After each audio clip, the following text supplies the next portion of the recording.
This episode is brought to you by LifeLock. The holidays mean more travel, more shopping, more time online, and more personal info in places that could expose you to identity theft. That's why LifeLock monitors millions of data points every second. If your identity is stolen, their US-based restoration specialist will fix it, guaranteed or your money back. Get more holiday fun and less holiday worry with LifeLock. Save up to 40% your first year. Visit LifeLock.com/podcast. Terms apply.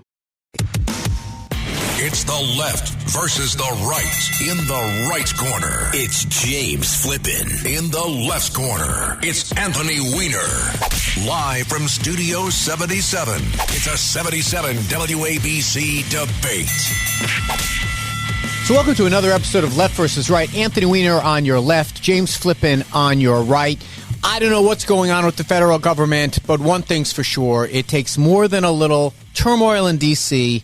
to shut down WABC. We're going to be on the air one way or the other. But what's been going on in Washington the last few days, I'm eager to get your view on, because it does seem like we have Speaker Johnson, but it might as well be Speaker Musk, because the best laid plans of Speaker Johnson, I just talked about it on my show, get shredded in a minute the moment a tweet goes out. And Don, I don't know who's leading the conversation, Musk or Trump, but boy, they really do know how to make chaos. Yeah, well, I mean, I think that there's a little bit too much credit and credibility or influence being given to Elon Musk right now because he's a big name. He generates the headlines. He gets the clicks for all these news organizations like, oh, it was Elon Musk who did it. Yeah, I understand. Elon Musk is going to be involved in this Department of Government Efficiency, and so I guess he's already making his voice heard on some of these issues. But no, look, I think what's happening right now is you never make an omelet without breaking some eggs. So there is turmoil. There is upheaval. I think the whole point of MAGA and President Trump, and it kind of connects back to the days of like the Tea Party amongst the Republicans, is there's a radical need to get serious about deficit spending, the national debt, reining in some of this rampant runaway growth of government. And that's not an easy thing to do. In other words, unless you're actually going to take it to the extreme and say, look, we have to come to an agreement here, both sides have to compromise, none of that's ever going to happen. So, yeah, I'm not necessarily surprised that already, before he's even in office, some of this is starting to happen. But what was the omelet? The omelet is running government. You ran to be president of the United States, but theoretically to run government. And what Speaker Johnson realizes is that with 1 or 2 vote margin, you've got to work with Democrats in order to run the government. And so this whole idea of, well, we didn't get everything we wanted, or the Democrats got something they wanted. Yeah, that's the only way it's been in the Congress for the last 2 years, that you need to work in a bipartisan fashion in order to get this stuff done. And to say, well, we don't like it because, I mean, let's remember this. You know, Musk had tweeted like 40 times before Trump had even said anything. And maybe the idea, maybe Musk wanted to call up his Republican friends and say, tell me a little bit about why you had to do this deal. And they would have explained, look, we have a whole bunch of Republicans who will never raise the debt limit, who will never do it. So that means we've got to go, I know, never vote for appropriation bills. That means we've got to go to Democrats and ask them for votes. So, you know, you say make an omelet, cracking eggs. What really has happened is you've got chaos by the guy that was elected theoretically to make change using government. And it's a very good reminder of something. Donald Trump couldn't do this the last time he was in office. Government shutdowns then. Didn't quite understand how to pull the levers of government. Now you get Elon Musk, a billionaire, who is saying, we don't care, just shut everything down. Don't do anything until Donald Trump gets into office. So here it is. Donald Trump has had an amazing couple of weeks here, and we're going to go into some of the wins he's had. And it looks like now government is going to be in chaos leading up to his inauguration. Yeah, but I got to tell you something, Anthony. Amongst the supporters of President-elect Trump and the people who consider themselves part of MAGA, we're not too worried about the government shutting down. Bring it on. That sounds great. Are you worried about the government the debt limit being increased? The debt limit being increased? No, I don't think that the debt limit should. I think we need to do away with the debt ceiling and get rid of it and basically operate under this more overarching theory. Hold on, let me get Donald Trump on the phone for you, who's saying not only do a debt limit, do like a $3 trillion debt limit. So because they want to. Because when he doesn't want to do it, when he gets in and he knows they have to. He understands that it's going to be. It's the height of phoniness. You've got you and other MAGA supporters who are like the definition of phoniness, with all due love and respect to you, because this is the holiday season. I've got to say that. You say, well, we don't, we want to get government under control. The debt limit is about the bills you already incurred, pal. So if you don't want to be the reserve currency in the world, you've got to pay your bills. And Donald Trump knows it. He's saying do it now. The Republicans are the one that says that they don't want to do it. It's the height of irresponsibility. And let's remember, you guys have to solve this yourself. Don't look at us.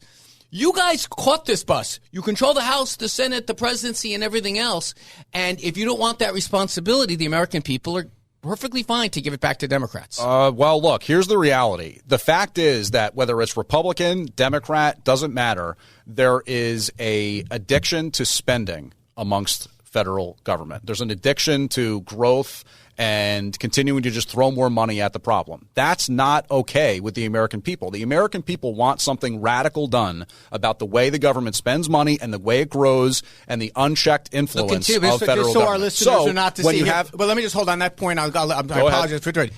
Just so our listeners are not deceived, the continuing resolution that got tanked held spending flat. Didn't add new spending, held spending flat. Now, there was spending that occurred that I remember you complaining about, that people in the hurricane-ravaged areas were only getting $750 from the federal government. Well, now, those overwhelmingly Republicans are saying get some as a disaster assistance. But you're also leaving out, and it's fine, but you're leaving out the fact that there's all this pork that was in this 1,500-page bill. There's all these other special funding appropriations that have nothing to do with the basic stuff that we're talking about. Keeping people safe following a hurricane. Hold on a second. Whatever it may be. And let's not leave out the cost of living adjustment that was just snuck right in there to that bill that was originally floated that would have bumped Congress members' pay up 40%. That's not right. Isn't that nice? No, what a nice little Christmas. That's incorrect. For members of That's Congress. incorrect. And one of the things that Musk is doing is perpetuating lies that people like you who do news should know better. Okay. It's like 2-point-something%, and all it did was only 2%. Hold on a second. All it did, they haven't got this was something that was in the law since the 1990s. Every year, the Congress has since the 1990s has a chance to get a cost of living adjustment that federal workers get, and every year they say no, and they're going to say no this year too. It's a complete phony issue. But let me just take what you said. The reason we're doing a continuing resolution is because the Republican Congress couldn't pass the appropriation bills. All right? And they also could not pass for over a year and a half now the agriculture bill. Do you think agriculture bill is pork? Maybe I do too. And I'm sure people in Nebraska think mass transit is pork. This is governing. This is what you guys say you want to be in charge of. You can say it's pork, but there are far more Republicans who are advocating for the farm bill than there are Democrats. They're mostly rural areas. This is you guys doing the spending and not wanting to pay for it and not wanting to take the hit for paying for it. Yes, some of it is going for hurricane-ravaged areas. Overwhelmingly Republican areas. It's funny how you Republicans, you hate spending except if it's your spending. I get it. You want to take out pork belly subsidies? I'm a Jewish guy saying, fine, let's do that. Nice. But when I was in Congress, I would go to the agriculture guys and say, I'll vote for your thing. I need your help with my housing stuff. Yeah, okay. That's called governing. Sure. And look, if the lawmakers on Congress, the well-compensated, very famous, very influential lawmakers on Capitol Hill want to come to an agreement and compromise with each other and figure out a way to get that thing passed, more power to them. That's what they did, and your guy... Hold on. Wait a minute. Your guy blew it up. Does President-elect Trump vote on it? No, he doesn't, but Is his vote there? Your guy... It was ready to go. The deal was done. Yeah. You must have missed the news. You must not listen to you and Noam Layton doing the news. Right. That deal was ready to go. A little bit of here, a little bit of there. Compromise on things that people wanted. Both sides came together. We don't have enough Republicans to pass it. So please, Democrats, bail us out. We said, fine, we'll bail you out. And then Musk with 200 some odd tweets. And Donald Trump said, don't do it, or Speaker Johnson's going to lose his job. And the cult leader said the word. The cult followers all said that they're doing it. Now the deal is dead. That's why we're in the chaos position we are. Democrats didn't do anything. Democrats shook hands on a deal, and Speaker Johnson, keeps a deal until it's not kept, and he reneged on it. But it was Donald Trump that did it, and then he comes on and says, wait a minute, Speaker Johnson, I want you to extend the debt limit for I can spend another $2.4 trillion, and I'm going to ask all these Republicans, because now the Democrats aren't going to do that, all these Republicans to walk the cliff for me because many of them said they would never vote to extend the debt limit. This is a Republican chaos created by your cult leader and his cult followers in Congress. All I can tell you is that you can use the term cult followers, whatever. It's a movement. It's a momentum. It's a referendum. It's a desire for absolute change. And if chaos is what it takes, that sounds great. That's fine. When I hear Hakeem Jeffries say the extreme MAGA Republicans are going to lead us to a government shutdown, don't threaten me with a good time. Okay, that sounds awesome. That's fine. And apparently the stock market having its worst week than it's had in 20 years. Which has nothing to do with that. You realize that. You think so? It has nothing to do with that. It's so funny how whenever the stock market goes up, it's because we're anticipating Donald Trump. And then when it tanks, there's nothing to do with Donald Trump being completely erratic. But you realize it's because the central bank said there's only 2 rate cuts coming next year. I am fine living in the life of reality or fantasy. Just pick a lane. I've been hearing for years that the amazing economy under Joe Biden is because we're looking forward to Donald Trump. Now it goes tango. Now it's suddenly everyone's all attached to real things like the Fed. Hey, listen, you guys wanted this responsibility. You got it. And now the place is on fire. I will admit that there's definitely no way to know what's actually happening with Wall Street. You can speculate. I can say it's because of the Fed. You could say it's because people are upset about government and chaos there. No one knows for sure. The market's tough to figure out. But yeah, obviously, since Trump won the election, that the stock market's done very, very well. It hasn't. It did much better under Joe Biden. Okay, let's now go to the next issue. And I said earlier that Donald Trump has had, a crazy series of wins. He won one that I didn't see coming, that a lot of people didn't see coming. Donald Trump sues people. Thousands and thousands of times he sues people. Sometimes he also gets sued all the time. Not nearly as much. Okay. I it's all relative. I can't think off the top of my head the time he got sued, but you probably know them. You can let us know. E.G. and Carroll?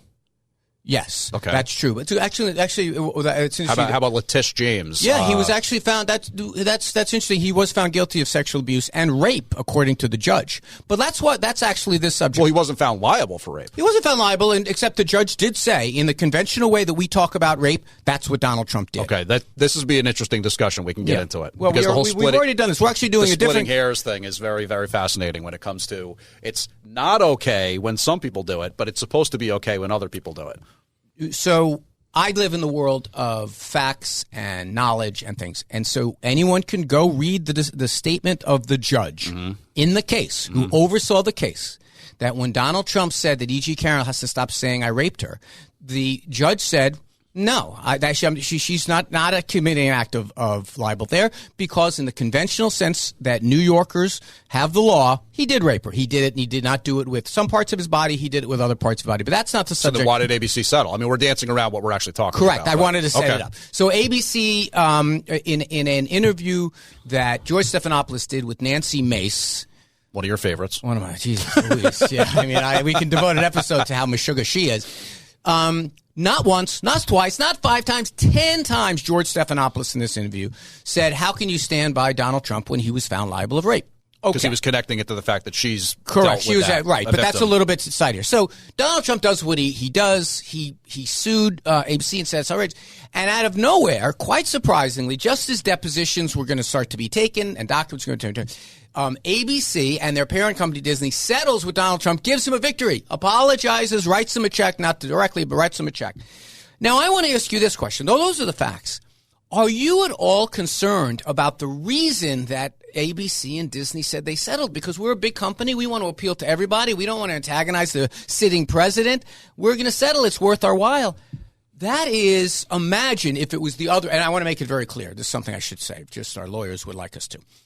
This is, we, WABC, have nothing to do with ABC. As a matter of fact, people get confused on social media right, about that. Because ABC and Disney have been skating on our reputation for too long. They Nice. I just want to make Well sure that said. they don't. So it seems to me, as a libertarian, a constitutionalist, the danger of media saying we're not going to criticize members of government because we're afraid scared that they're going to hit back at us.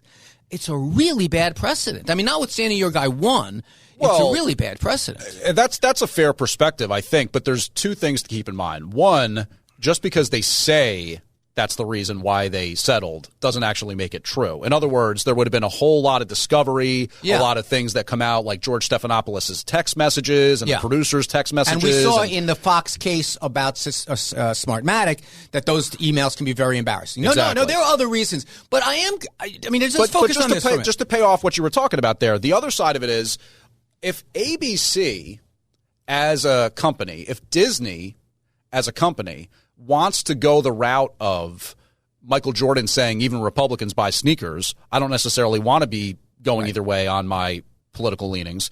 And if they want to try to change their brand a little bit from just being, Democrat news to a little more centrist in their news coverage, I don't think that's a bad thing for Bob Iger and Disney to pursue. No, I'm not asking about there. I'm saying your perspective as an American citizen, a member of journalism. Mm-hmm. Imagine if the situation was reversed, that Joe Biden got upset with something that was said here on the radio. Okay. And there's all kinds of stuff he could be, to be honest. And he says, I'm going to sue John Morgan Katzimatidis. I'm going to sue Lippin. I'm going to sue Weiner. I'm going to sue Salas. I'm going to sue the whole bunch of them because I don't like what they said. Mm-hmm. That would have such a chilling effect. It would be bad. And I would be the first to stand up and say that that's bad. Just because you don't like what someone said on the radio or TV. Well, yeah, but Anthony, at the same time, like that genie's already out of the bottle at this point. I mean, when Donald, let's talk about Trump, when he got sued for sexual assault by E. Jean Carroll, and then he basically came out and said, I didn't do it. I would never do that. That more or less became the predicate for a defamation lawsuit. Yeah, but hold on. So we're living in a situation now. We're living in a world now where depending on the jurisdiction you're in, depending on what it is you're saying and your perspective, you might not have the legal right to say that. So we're already there. We're already living in that world now. I make a distinction between a citizen of the world and suing the media. Let me give you another example. Okay. Donald Trump sued 60 Minutes because they didn't like the way they edited an interview with Kamala Harris. Let's call it they deceptively edited. Whatever you think. Let's assume for a moment. And by the way, you all the time sit in the offices here and edit people's remarks. That happens. You have the complete right to do that. Yeah. Sometimes someone doesn't like the way you edit it. Sometimes they do. I get edited all the time. Stephanie and Salas put up these TikToks of us that take words out of context all the time. I mean, 60 Minutes has always sort of done that. They clearly edit things for time. You're missing the point. The point is, when you're a president of the United States, you're going to start suing media companies because you don't like the way they edited a story. And even if he's right, let's assume for a moment he's right. They edited it to make her look good. Mm-hmm. Hey, that's we had the First Amendment is so the people can say whatever the heck they want, especially about a president. Sure, that's absolutely true, and you make a good point because you're talking about the difference between individuals and corporations and stuff like that. But here's the thing. ABC News, if they don't have the desire to take that stand and say, no, we stand by what we said. We feel as though we had no wrong. We did nothing wrong. We have the right of free speech, the First Amendment. Check it in the Congress. Let's go to trial. But they have the right to do that. I know they chose not to. It's not the right. They don't want to take that stand. You, as a person who's a citizen of the country who loves our Constitution, yeah. The danger of public officials that have the power threatening and suing media companies. I'll give you a third example. Okay. The Donald Trump said he wants to sue the Des Moines Register because they have a lousy pollster. Mm-hmm.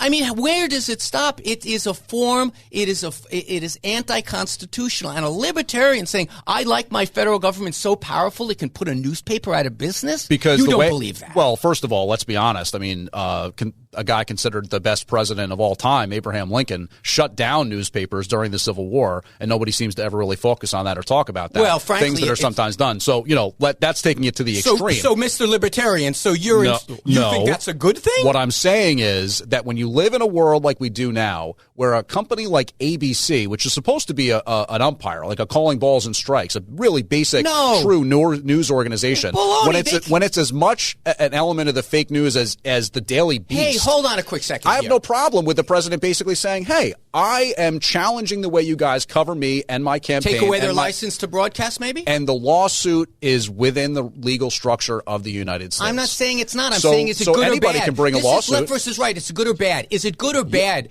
to have a newspaper threaten to a TV station, a radio station threaten to be shut down because they stated something? Is it right for the president to be able to sue somebody for defaming him? Okay, yes. Fine. That's the most narrow way. Is it right for him to so you believe threatening a newspaper in Iowa because they got a poll wrong doesn't put a chill on the right of the First Amendment right that someone has? I believe that you characterizing it as such because they got a poll wrong is a mischaracterization. And obviously they literally are suing someone because they got a poll wrong and saying that they got a poll wrong.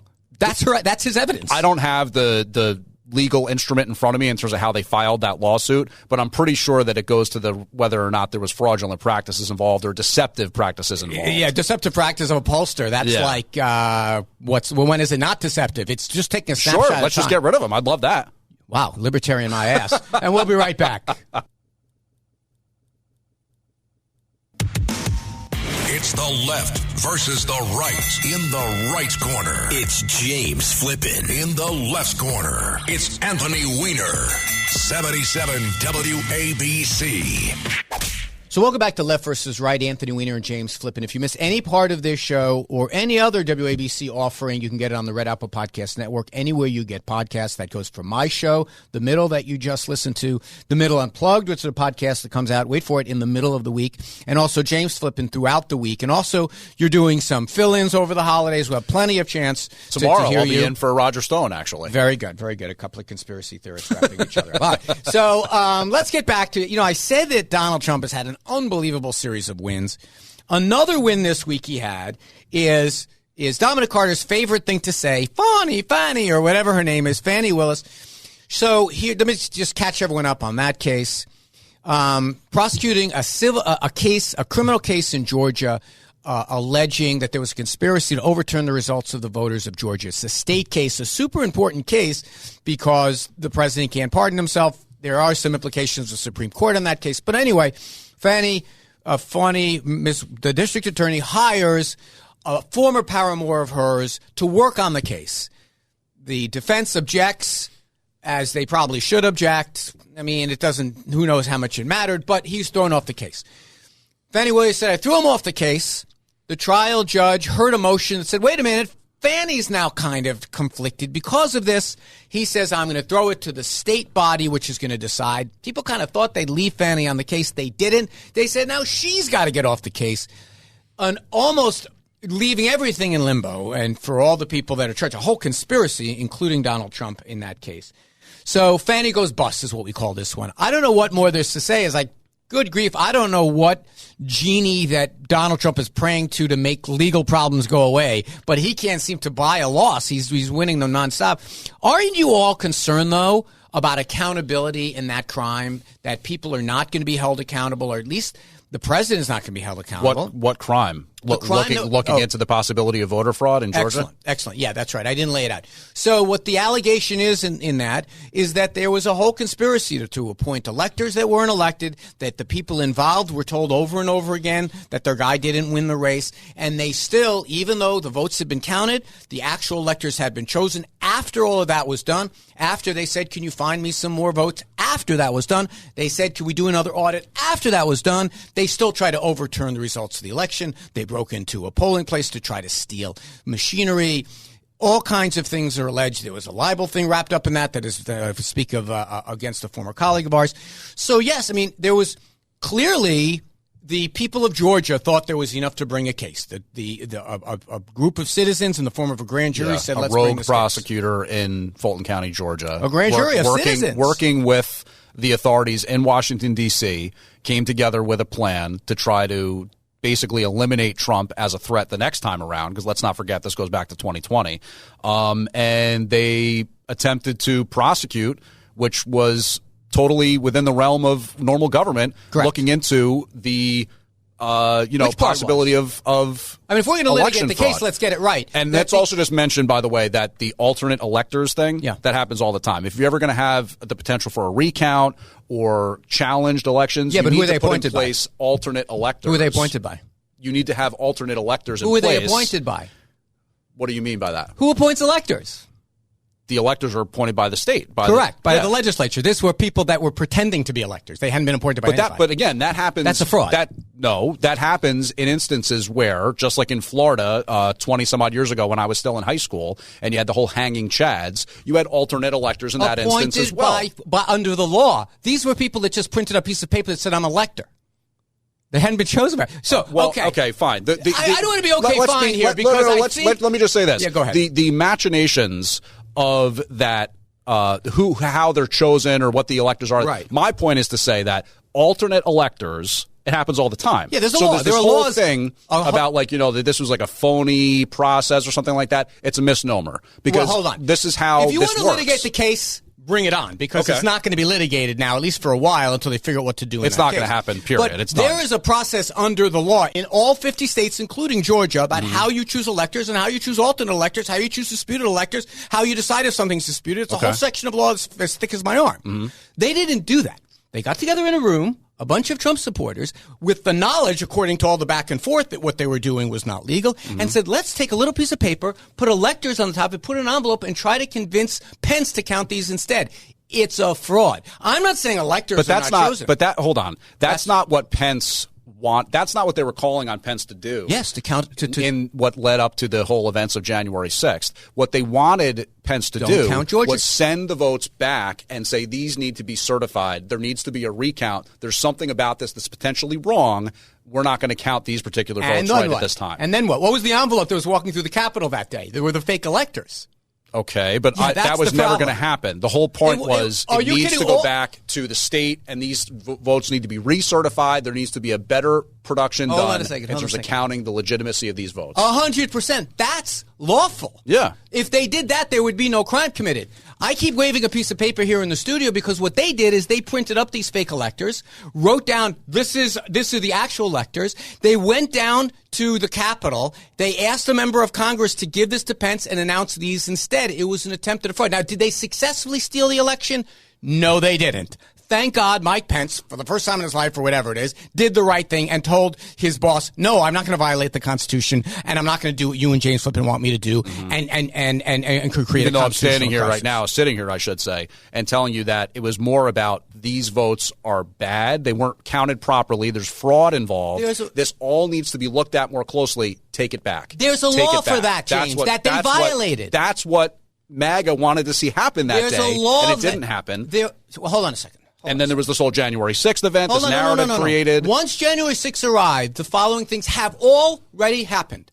The laws of Georgia had already been followed on how to take votes. The laws of Georgia had been followed on how to contest votes. The laws of Georgia had been followed on how to do an audit of those votes. 3 times. And there was all these... Hold on, let me just finish, because this is a really good ending. The laws had already been followed on how to choose electors. The laws had already been followed about how to ratify those electors. The rules had already been followed on how to send them to Washington. All that was done. At the same time, someone outside the law, let me say that again, outside the law, and I'm waving my arm here, was doing this conspiracy. Now, if you don't think they should be held accountable for that, because whatever the means are is fine, we don't care how many laws you break, there are already laws for choosing electors. That's what this case is about, violating those laws. And what Anthony is conveniently leaving out is that in the months, weeks leading up to that election in 2020, because of this thing called COVID-19, all these laws were changed about how you take in mail-in votes. Changed by who? And how you count absentee votes and all this kind of I just stuff. want to make sure I understand. Who changed the law? Various institutions in, let's say, Georgia. It's called the legislature. It's only one institution. It's called the legislature. Okay. Right. It's called, they made a... Under emergency proclamations. No, not proclamations. Under emergency the law. declarations. Hold on, no. Under the circumstances of there being an emergency, and I'm putting air quotes right now, they changed all these. Who's the they? Just so I understand who made this law. The legislature. Made a law. Changed all these standard practices regarding, and by the way, and just a point, hold on, but let me just make a point, Anthony, that there were already established laws about how you couldn't change things this close to the election. Those were blown out because of the COVID emergency. You know what would be great? That's very interesting. Hold on. I wonder if maybe anyone ever thought of challenging the constitutionality or righteousness of those. Oh, that's right. They were tested. And they were tested where? In courts, and the courts upheld them. Okay, so now you have laws that are passed by legislatures, courts which upheld the laws, and now you have people say, the heck with it. My name's James Flippin, and I don't like the way you did this. I'm going to violate the law. So the only question is now, should we hold James responsible or not? Which side of the law are you on?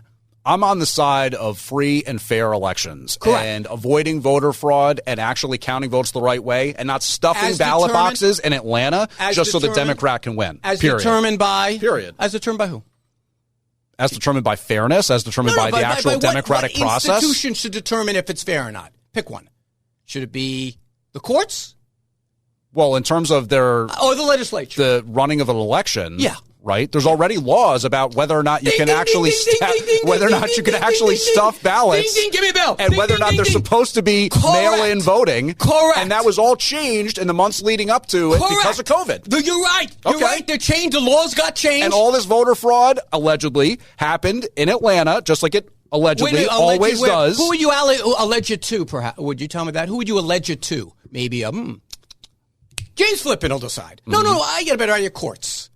in Georgia, elected and appointed by Georgians. Right. Okay? That went all the way up to the Supreme Court. Which upheld presidential immunity. Which upheld it. And we're not talking about presidential immunity. Okay. It specifically said it had to be part of your duties, and running for president are not part of your duties. And so the people then, once it would be upholding free and fair elections would be as the executive. Absolutely not. There's no federal role in Georgia elections. You want to try something else? James, you can try to say the MAGA. Can I say? No, I can't say. What a save. Okay. All right. You're a hockey goalie. I know it. So let's go on to another thing and this one, we're out of the realm of the legislature. It is clear that Donald Trump is dodging bullets left and right, out of the realm of the judiciary, rather. Trump is dodging bullets left and right, but he dodged a big one in the legislature. AOC was going to be the ranking member on the Oversight Committee if she could defeat a more senior, more let's call it moderate, kind of old fogey kind, this guy named Connolly from Virginia, who I served with. And Nancy Pelosi did what Nancy Pelosi does, and she said, I'm going to use my magic, and I'm going to help Connolly win. AOC loses. The left is not happy. The institutionalists won. But I think Donald Trump dodged a bullet here. AOC is pretty darn good at this. But at the same time, you've said in the past that you hold Nancy Pelosi in a high regard and you respect her ability as a politician and so on and so forth. So why would you suppose that she would want that if it meant AOC was going to be this bulldog in Congress? Excellent question. I spoke about this a few minutes on the show just now. I mean, look, what it comes down to is that Nancy is a lot of things. First and foremost, she's an institutionalist. She's been around forever. She likes seniority and everything else. And also, she values loyalty to her, like a lot of people. Donald Trump values loyalty to him. I'm very loyal to you because you pick up my laundry each week. But AOC, although in recent, as you start to prepare for this, has been much more of a straight party doer, had for the first couple of years of Nancy's leadership been a thorn in her side. Yeah. Maybe for reasons that she believes. But remember, when these votes get taken, and I try to explain this to folks, they're deeply insider things. Oh, yeah. It's relationships. Like, as much as people think, okay, what would be best for the party? Connolly's been around longer. And I tell you the one thing, I learned this firsthand. Members resent hotshots. They don't like it. They don't like it. They're like, oh, she gets too much attention. Oh, she's too smart alecky. Oh, she's too uppity. And these kinds of leadership fights, as much as we might think they're about high values and about who would be best for the party, a lot of times it's personality. No, it sounds about like the DC that we expect here on the right. By the way, it's office politics in every office, I would argue. I mean, I was in politics a long time. I mean, I think that there are people that sometimes are very good at playing the inside game and some people are playing the outside game. Mm-hmm. Chuck Schumer was to my mind the best I've ever seen at playing both. He was a good inside guy and a good outside guy, getting press. AOC has been an outside player.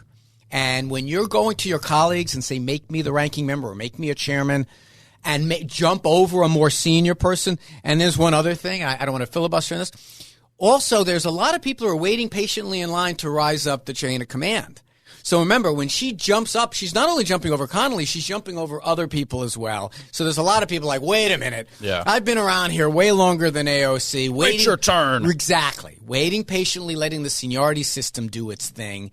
And so I think there's a little bit of that. But there's no doubt about it. Nancy Pelosi, when she sets her sights on you, she knows what members want and knows how to rally the votes. Yeah, the Speaker Emeritus, as she's known these days. But, getting back to that first subject we talked about today, Nancy knew how to count. I mean, the problem is in today's Congress, and one of the reasons it's been so chaotic and might even be chaotic the first week in January when they choose a new speaker, is she had a very narrow margin, too. Remember, she only had a 5-seat majority herself. Right. You never had But you played for the right team. The Democrats always circle the wagons.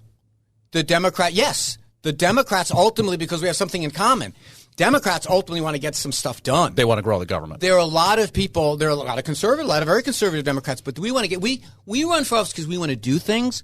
You have a handful to 20 or 30 who just want to blow stuff up. Who really do. And by the way, now Elon Musk is like that. Vivek Ramaswamy is like that. There are a lot of people like that. Well, look, I actually, good luck to AOC and her budding political career, but I think that in some ways, it's kind of a little bit disappointing to see her try to play that game and like become the one who's going to grow the power and ranks in Congress. I thought she was interested in maybe running for the Senate. She's talked about running for president in the past. I think that she's shown some really strong populist tendencies, like kind of in line with the Bernie Sanders. Of course, you go way too far to the left, you go way too far to the right. In some ways, they kind of like come to the center on some things.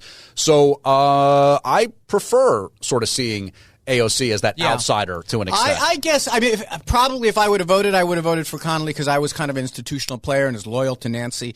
I wish that she would have won it. Look, AOC, you would have preferred. I did an episode. I did an episode a few months ago where I just sat and I listened and watched her Instagram and watched her YouTubes and all this. She's very good at this. Mm-hmm. She's very, very good at this. Outside game. She's very good at talking. I mean, look. You have more legislative accomplishments than she does, and this whole idea that that AOC is this boogeyman that's the AOC Congress. No, she lost to Nancy constantly because she was a more moderate Congress. Yeah. But I do think just in terms, I think what we've learned in recent years is you got to be a good talker. That's really what you need to be in today's world. But to accomplish what, though? That's the exact point. I mean, if you really want to get stuff done, you need to do more than talk. But today's Congress, the people that get the most attention, they're the good talkers, like you and me. Yeah. And we'll be right back. It's the left versus the right. From Studio 77, it's a 77 WABC debate. 77 WABC. So welcome back to Left versus Right, Anthony Weiner and James Flippin. I mentioned at the last break that you can get our show on a podcast. You know where we're blowing up a little bit? TikTok. And it's not on our rundown here, but maybe we'll add it. It looks like the court is going to take up this case. Mm-hmm. I know I talked about it a little bit with Dominic, and it wasn't on our rundown today, so if you don't have a prepared thought about it, what is your view on banning TikTok? Well, I mean, look, we also did it a couple times, maybe not a couple, but one time, maybe 2 weeks ago, where this whole issue was first bubbling up and them requesting the emergency block of the ban and stuff. I see there's so many problems with the collection of data and privacy and censorship and already, right? You want to talk Google, you want to talk Facebook, you want to talk whatever, and sort of the politicization of existing digital media here in the U.S. is already well established. I understand that there are some people who say ByteDance, being a Chinese company and its connections to Beijing, poses a national security risk. I hate that this is somewhat of a cop-out, but to me it sort of feels a little bit beyond my pay grade because I feel like every aspect of our digital profile is out there now. Yeah. And it's driving business, it's driving enterprise, it's driving conversations, and I don't know how you kind of fix that. You know what I mean? Like all that data is out there, whether it's a Chinese company or a U.S. company or whatever. There's risks for everybody. I guess that's right. I mean, here's a couple of things. I mean, I go back and forth on it because fundamentally I believe in more speech, not less speech. Facebook is not allowed to operate in China. Mm-hmm. Instagram's not allowed to operate in China. But as they've decided, like in other words, the CCP says you guys got to stay the heck out. The Chinese have said we don't want to have that U.S. And by the way, TikTok's not allowed to run in China either. So if I didn't realize that. So if you are going to have, think about all the American content that's on there that they would. I figured they just block some videos. And yet we say, all right, we're going to allow the Chinese to have a switch into 177 million Americans. Mm-hmm. I get it. I'm very surprised. It's so funny. The Supreme Court couldn't get off their butt for months to figure out presidential immunity, which really was hanging in the balance. This thing they take in 5 days. But let's get back to the stuff we have on the rundown. Also a quasi-legal, quasi-political issue. So Eric Adams, the mayor here in the city of New York, is getting ready to run for re-election and is tacking to the right, sounding more and more MAGA every day. There are lots of reasons for that. We've talked about it on past shows. And if you want to make your hair hurt, you can listen to Curtis every day go on and on about it. But he is now targeting this sanctuary city thing. And I think that many people misunderstand sanctuary city as a policy. Sanctuary city, which was embraced by Giuliani, embraced by Koch, embraced by Bloomberg, embraced by mayors throughout, is basically says, listen, if you are someone who doesn't have documentation, the police are never going to ask you. EMS is never going to ask you. Fire department's never going to ask you because we want people to cooperate with the police. They want to testify in trials. We want them to be witnesses. We don't want them to be afraid, okay? now that it's come to be, well, sanctuary city means you get a bed, you get a credit card, you get a phone, or whatever. That's not sanctuary city. And so you don't like that? You don't think that should be the case? No, I see the reason why you give someone a phone so we can track them while they're in the country. I get that. I see the reason why we, because of the Callahan Decree, have to provide someone with housing here in New York City. I'm not crazy about it, but I understand it. But as far as the sanctuary... What is the Callahan Decree? So the Callahan Decree, I apologize. The Callahan Decree, we're the only city in the nation that has a requirement, because of a consent decree that was entered into by Ed Koch and the Coalition for the Homeless in the 1980s, that a requirement that anyone who asks for housing, shelter in New York City can get it. We're the only city that has it. Now, there's some good things about that. We don't have a lot of street homelessness like they have in California. But the bad thing is anyone who wants it can get it. And when we have an influx like we have, we're strained to the end. But here's the thing about sanctuary city. Now what Eric Adams is saying, but wait a minute, if we arrest someone for a really bad crime, we should turn them over to the feds. The sanctuary city law said, well, we'll turn you over to the feds, but only if you've been found guilty of something. And he seems to be saying, nah, just being accused is enough.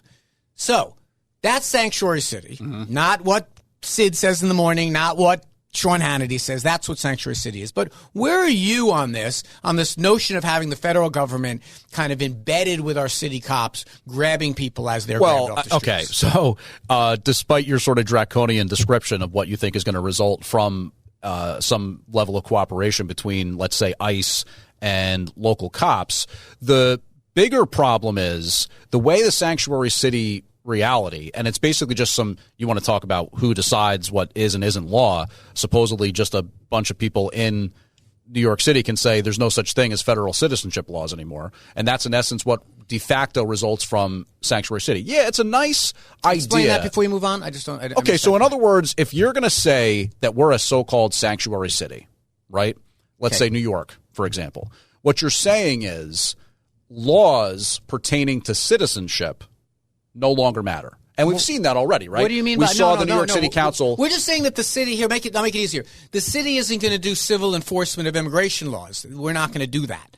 In essence, they're saying that it doesn't exist. Like there's no problem with whether or not you are or aren't a citizen of the United States. That's not a concern to government here in the New York City. No, it kind of, well, as I've described. For example, right, let me just pay off what I'm talking about. I'm sorry. They passed a law, which was later struck down as unconstitutional, saying that anyone can vote in city elections regardless of whether or not you're a federal citizen of the United States. They had that passed as a law. The New York City Council basically said it doesn't matter it was struck if you want to vote for mayor, if you want to vote for whatever. Okay, so that is an outcropping of sanctuary city laws. If you basically say that we as an institution, as a municipality, do not recognize things like federal citizenship, you're in essence saying no, we don't enforce it doesn't matter. We don't. If we don't, it doesn't matter. Settle down. It just it doesn't matter. No, the same way we don't. The federal, the city finance office doesn't enforce IRS laws. It just says we're not going to be in that business. These are civil proceedings when someone gets. But wait a second, because if you were going to have a law that said we're a federal taxes sanctuary city law, then yeah, you can make an apples to apples comparison. But until you actually have a law on the books, which New York City apparently does, that says we're a sanctuary city, no. and it applies to taxes why as well. Why am I even bothering to explain to you sanctuary city if in 4 minutes later you're going to act like you have amnesia? I just said what the law says. All it says is that the NYPD, the fire department, the EMS, the school system, we're not going to ask you about your immigration status. Mm-hmm. We're not going to be in that business because we want you to get your kids in school. We want to make sure that you're not spreading diseases. We want to have you cooperate with the police and be a witness of another crime. That's what sanctuary city is. I'm aware of the left's talking points regarding the virtue of sanctuary city. What I'm telling you is that despite what might be listed in the de facto aspect of the law, or de jure, or whatever it is. The law. Let's just call it the law. De jure, I should say. The result of it is, the so-called de facto practical world application is, all these people coming up from south of the border saying, I want to go to New York City because that's the place where it doesn't matter if you're a citizen. No, they want to come to New York City for lots of other reasons. That's the place where they want to give you all these different resources because it doesn't matter. You can even vote in local elections. Okay, a couple of quick things here. First of all, you can't vote in local elections. Not anymore. Yeah, never. They passed the law, but then it was struck down. Never. Mm-hmm, mm-hmm. Okay. Well, do they check an ID when you go to vote? Favor. Do they check an ID? Yeah. Oh. Thought that was against do me the a law. favor, when you're lighting fire to these straw men you're setting up, at least keep track of what you just said, which is it never became law. So as far as people coming to New York or not coming to New York, there's lots of reasons why people come to New York. Our grandparents, our great-grandparents, people want to come to New York. Mm-hmm.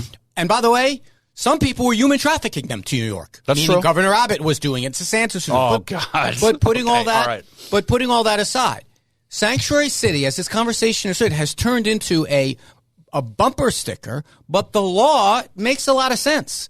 And the only thing that Adam seems to be saying now is, well, we turn right now. But why would it make sense for, let's say, ICE to not be in constant conversation with and working with closely the New York City Police Department to detain violent alleged criminals who aren't citizens? Because alleged criminals means they have the same rights as you and I do. No, they don't. They're Yes, not citizens. They have still the same criminal rights as you and I do. But They have look, the same rights to a that is, trial. like I said, ignoring the reality behind what it is to be a citizen of these United States. No, that's just There's the certain Constitution of the United States. There's certain protections that ought be afforded people who are citizens. And there are other people who are in a weird legal way outside of that whole system because they're not citizens. No. And they operate with impunity because of that whole situation. That's not true. That's and not it's true. really a fascinating thing where But you have all these people that live in the gray fringes of Before you get society. into how fascinated you are with our Constitution, let me explain it to you. We have state laws against things like murder, okay? If you want to hold someone responsible for a thing like murder, we have a court system. You are in that court system if you committed the murder, no matter what your legal status is. Mm-hmm. That's the way the Constitution works, as has been reinforced by the Supreme Court, even this Michigan Supreme Court. So the only question then is, do you treat someone who's accused of murder and someone who is found convicted of murder the same way? Right now, if they're convicted of murder, we turn them over. The only question is, do you want ICE? And you said, what's the problem with that? All right, I'll diagram it for you. If you are trying to solve a crime, and you're knocking on doors and saying, did you see this guy? And you are someone who's undocumented, you might not cooperate with that cop. That's why the cops are the most against changing the sanctuary city laws, because the cops know you rely upon undocumented people to help you solve crimes. What if, forgive me, what if you want to make a witness out of one of them? Mm-hmm. To solve a crime against your aunt, God forbid. You want people to cooperate. But see, Anthony, this is where government isn't honest and upfront in terms of what they're actually trying to accomplish. Because if it was about protecting witnesses of crimes and making sure that they weren't, as a result, deported because they chose to cooperate with, then you could specifically make some sort of a protection law that says XYZ, you're actually protected from deportation if you come forward to testify in this crime or whatever it may be. Creating a whole idea of sanctuary city. So you would support a law like that? If you were making a law that said there was a person who is otherwise undocumented but was, in fact, a witness to a violent crime and their testimony was used to convict someone else and that kept them from being deported, I could see something like that. Congratulations. You support New York City sanctuary city laws. But, Anthony, what I'm telling you is the result of the policy is not just the technicality that you're referring to, because the reality is that people who are undocumented, right? There's so many. How many? What would you estimate there are in I don't know, 10 New million, York or something like that? Oh, in New York, I don't know. I mean, I don't know. Yeah. I the overwhelming majority of them are not breaking any laws other than the citizenship laws, other than the illegal immigration laws, because there are actually statutes about how you're supposed to immigrate and breaking the law and all that kind of stuff. So other than that, I would say the mass preponderance, probably higher than 90%, are not breaking other laws. Correct. As a matter of fact, they've got nothing to worry about that. As a matter of fact, that's not what ICE doesn't just roll around. You just said someone accused is going to get deported. ICE doesn't just roll around town looking for people to deport. You know why ICE they don't? goes after violent criminals who might be illegal. Okay. You must have missed the election this year. One of the candidates, who I think in the third closest election in American history, won. Let's give him credit. He won. Said he's going to do a mass deportation. Yeah. Okay. So of violent criminals who are here illegally. No, he never said that. He never said. I'm prepared to see where he said mass deportation only of violent criminals. And by the way, well, okay, so you also James, have to be. James, you also have to draw a distinction between somebody who just lives in an apartment in the Bronx and has lived there for 40 years. Who's going to make that distinction? The deportation program, Anthony, because you're being obtuse, is about going after people who falsely claimed asylum over the last 3 or 4 years, and this mass migration that came in. It was illegal immigration that came in. You just said your problem with Sanctuary City is that you want them to be able to arrest those accused. Right? You said accused. I'm fine with arresting it. You want to take someone and deport them after they've been convicted? Knock yourself out. I believe that, and so does the law. You described a law. You went like this with your hand. You said, I described a law. And I said, that's what the sanctuary city law is. The only thing, and I started with this, is that now Adams is saying anyone accused of breaking a law, we're going to deny them their constitutional right to a jury and everything else, and we're going to deport them. And you said, well, wow, well, don't worry about it. Mm-hmm. That those people are okay. And I say, why? What if it's someone who's run a bodega for 15 years and those are not the people that are going to be deported. You're exactly right, because of sanctuary city laws. That's exactly right. Because that's not what the government has the resources to potentially even think about doing. I mean, first of all, trying to come up with all the money and the funding and the appropriations for this whole mass deportation program is probably going to make it not even happen. Trump's full of shit. I agree. But that doesn't mean we should change our laws in New York City. All right, let's go to one more thing. Wall Street Journal does this big expose this week, and now it's been followed up by other reporting, saying that Joe Biden is old. What? No way. Yes, he's old, and they from the very beginning of his administration, they've been keeping meetings very short. His Treasury Secretary stopped trying to meet with him a couple of years ago, and it's like Joe Biden is old and feeble. Can you believe it? Talk about expose. You didn't know that, did you? Well, I mean, thanks a lot, Wall Street Journal, I guess. But at the same time, talk about slamming the barn door closed after all the animals have already left. I mean, he's in office for what, another month? The media at large, and I guess the Wall Street Journal is like slightly right of center, so be it.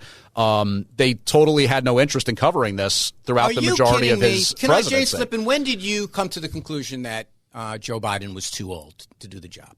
When did I? Yeah. During the initial campaign in 2019. Anytime anyone saw him, right? Yeah. Of course, he's like flopping around. He's slurring his speech. He can barely get out of his own way. Now, he turned out to be a very good president, but the idea that he was old and the whole idea that he was old and feeble is like a news story. He would turn out to be a good president. Economy's booming. Should I read you some numbers? I needed that one. Thank you. The CHIPS Act. The Inflation Adjustment Act. Adjustment Act? Yeah. A spending program that was supposed to lower inflation. Oh, tell me about it. Do you take drugs for diabetes? Hilarious, dude. Do you take drugs for diabetes? Do you know anyone who does? Ask them how much it's gone down. I do not, So everyone does this. Who put the cap on insulin originally? Donald Trump tried to, you mean? Who put the cap on insulin? No one did. Okay. No one did. Donald Trump tried to. He came out with a little card and asked his pharmaceutical buddies to help him, Mr. Drain the Swamp. But listen, we only have a few more seconds left. Joe Biden is old. Donald Trump is old. You are a spring chicken. And I just want to say, I think this is our last episode for the year. Or do we have one more? I think actually we have one more. One more episode. One more. All right. I was going to do this whole very kind of weepy thing about that would have been nice. Come on, you can still do it. Never do it. There's still time. But you know who we're going to miss? Vinny Badunio coming up next. Deck the halls with the 77 WABC radio store.